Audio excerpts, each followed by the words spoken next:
네, 첫 번째 키워드 바로 보겠습니다. 자, 미국이 나서달라. 자, 윤 전 대통령 멘토로 알려진 심평 변호사가 지난 25일이었죠. 변호사 자격으로 윤 전 대통령을 접견했다고 밝혔습니다. 자, 그런데 윤 전 대통령이 열악한 환경에서 반인권적인 탄압을 받고 있다 이렇게 주장을 했는데 자신의 SNS에 이렇게 글을 썼습니다. 자, 윤 전 대통령이 작은 독방, 불과 2평도 안 되는, 2평도 안 되는 협소한 곳에 있었고 최소한의 운동도 할 수 없어서 소화 기능에 문제가 생긴다. 그리고 또 밤에 자리에 누우면 꼼짝달싹 할 수가 없다. 그냥 한마디로 말하면 처참한 주거 환경이라서 생지옥이다라고 이야기를 했습니다. 계속 한번 들어보시죠. 네. 이 좁은 공간 1.8평 거기에 하루하루를 어렵게 생활을 하고 있는 이 상황을 심평 변호사가 보면서 이렇게 말합니다. 미친 짓이다. 반인권적 수준이다. 이렇게 말하고 있습니다. 구치소잖아요. 게다가 법무부는 관계 법령에 따라서 윤석열 전 대통령 일반 수용자와 동일하게 대하고 있다. 이렇게 밝히지 않았습니까?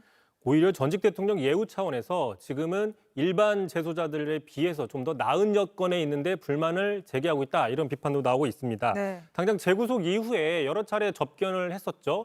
특히 그 지금 폭염임에도 불구하고 에어컨이 켜 있는 접견실을 여러 차례 이용하는 게 아니냐라는 의구심, 의혹이 나온다고 저희가 전해드린 바도 있습니다. 네. 당장 이 심편 변호사도 바로 이런 접견실을 이용했을 가능성이 있고요. 자, 이런 상황인 그러니까 자기가 접견을 하고 싶을 때 아무런 제약 없이 접견을 하는 이런 상황이 생지옥이라면 접견조차 제대로 못하는 다른 재소자들은 생지옥보다 더 열악한 상황이 있는 게 아니냐 이런 지적이 나오는 겁니다.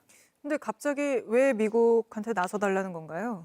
자, 이런 보도가 하나 나왔기 때문으로 풀이가 되는데요. 앞서서 그 트럼프 측근으로 알려진 프레드 플라이츠 미국 우선주의 정책 연구소 부소장이 최근에 미국을 방문한 여야 국회의원들을 만났는데 자, 그 자리에서 만약에 윤 전 대통령이 부당 대우를 받으면 좌시하지 않겠다라는 발언을 했다라는 것으로 알려졌습니다. 네. 자, 그러자 이제 심평 변호사가 바로 이 기사를 토대로 윤 전 대통령을 향한 반인권적인 탄압에 대해 미국을 비롯한 서방 국가들의 개입을 촉구한다라고 이야기를 한 것으로 분석이 되고 있는데 자, 일반 지지자도 아니라 윤 전 대통령의 멘토로 불린 변호사가 그것도 윤 전 대통령을 접견한 직후에 미국이 나서달라, 미국이 국내 내정에 간섭해달라 요구하는 거는 그 자체로도 논란이 될 수 있다는 지적이 있습니다. 그렇죠. 불법 계엄을 한 전직 대통령을 지켜달라고 미국더러 내정 간섭해달라는 요청이잖아요.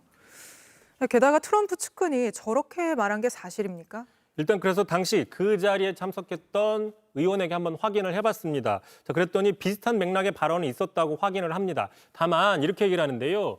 자, 미국 정부나 정치권의 공식 발언이 아니라 민간 차원의 언급이었고 미국 조야에도 다양한 의견들이 있기 때문에 그중 하나 정도로 받아들여지는 수준이었고 또 심각한 톤이 아니었다라고 이야기를 하고 있습니다. 결국 심평 변호사 같은 이른바 윤어게인 세력들이 과대 해석하고 있다 이런 지적도 나오고 있는데 자, 그럼에도 불구하고 또 윤 전 대통령을 지지하는 일부 온라인 커뮤니티에서는 지금 윤 전 대통령을 트럼프가 윤 전 대통령을 석방해줘야 관세를 15%로 인하해주겠다라는 조건을 제시했다.